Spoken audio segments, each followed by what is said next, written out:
निवेदन है कि छोटी छोटी बातों में देश में नहीं आना है। यही हमें अपने जोश को संभाल के रखना है। और युवक कांग्रेस के जो हमारे साथी हैं उनको हम बताना चाहते हैं कि हम भी युवक कांग्रेस की पृष्ठभूमि से है। हमने भी अपनी राजनीति एनएसयूआई और युवक कांग्रेस के प्रदेश में उपाध्यक्ष और देश में 7.5 साल राष्ट्रीय पदाधिकारी रहे। ये शायद नहीं मालूम होगा हमारे यहाँ के नौजवान साथियों को। पिछड़ा वर्ग के युवक कांग्रेस के राष्ट्रीय अध्यक्ष भी रहे हैं, युवक कांग्रेस के राष्ट्रीय सचिव भी रहे हैं और राष्ट्रीय महासचिव के रूप में भी हमने काम किया है। और हमने जब काम किया है हमारे अंतर्गत जो आज गुजरात राज्य के प्रभारी हैं राजू सातो जी जो सांसद हैं और अभी वर्तमान में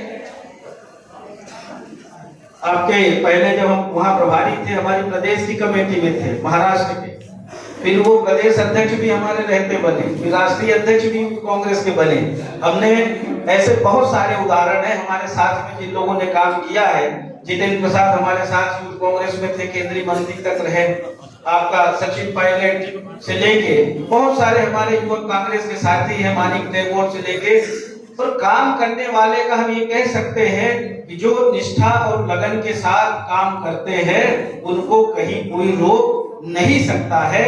इसलिए नौजवान साथियों से आज हम निवेदन करते हैं कि आपकी दिशा सही होनी चाहिए, आपकी सोच सही होना चाहिए। युवक कांग्रेस के अगर आपने सिद्धांतों का अध्ययन कर लिया, युवक कांग्रेस की नीति रीति और कांग्रेस पार्टी की रीति नीति का अगर आपने अध्ययन कर लिया तो अब ये कह सकते हैं कि आप कभी दिशा नहीं बदल सकते हैं। आप कभी भी आवावेश में आके जिस तरह से आदरणीय सोनू जी और उनके सभी साथियों ने बहुत जल्दबाजी में इतना देश में आके और बनाने में बहुत टाइम लगता है और बिगाड़ने में 1 सेकंड लगता है। इसलिए कभी भी जल्दबाजी में कोई ऐसा निर्णय नहीं करिएगा। हमारे दोनों जिला अध्यक्षों से भी यही हम कहना चाहेंगे, जोश में हमेशा होश खो देते हैं। और एक बात हम कहना चाहते हैं, कोशिश करने वालों को कभी कोई हरा नहीं सकता है। इसलिए आप सबसे हमारा यही आग्रह है कि आज का भी मेन कार्यक्रम आपका कांग्रेस पार्टी के कार्यालय का शुभारंभ और वहां कार्यकर्ता सम्मेलन है। आप सभी साथी अपने जोश खरोश के साथ वहां तो शामिल हों और उसके बाद जो दिशा निर्देश मिले आप सबको अपनी अपनी जिम्मेदारी लेते हुए प्रत्येक युवक कांग्रेस के साथियों से हमारा निवेदन है कि हम नहीं कहते पूरे जिले में आप भ्रमण करिए, पर जिसकी जहां पकड़ है, जो जहां काम कर सकता है अपने सेक्टर मंडलम में, वो वहां तक अपना ज्यादा से ज्यादा नौजवानों को जोड़ने का काम करे। और कांग्रेस पार्टी के इतिहास के साथ साथ और किस तरह से आपके साथ अन्याय हुआ है इन सब बातों को यहाँ के मतदाताओं को बताने की आवश्यकता है। क्योंकि ये चुनाव मतदाता वर्सेस भारतीय जनता पार्टी है और मतदाता पूरी तरह से कांग्रेस पार्टी के समर्थन में तैयार खड़ा है।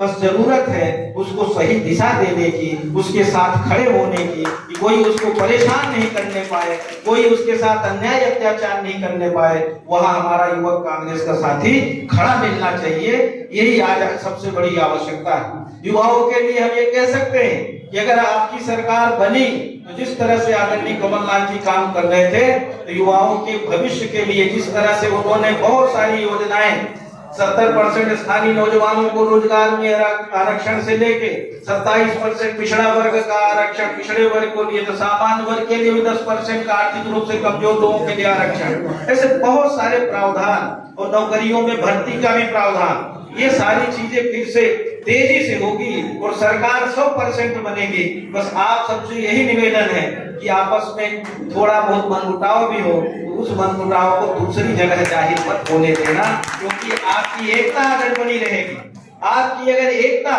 बनी रहेगी तो आपकी एकता अगर बनी रहेगी तो भारतीय जनता पार्टी में और उनके नेताओं में कांग्रेस से लड़ने की क्षमता नहीं है।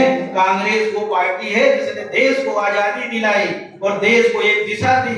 और आज देश की जितनी तरक्की हुई है, आज जो भी संसाधन है देश के पास, वो कांग्रेस पार्टी की देन है, ना कि भारतीय जनता पार्टी की देन है।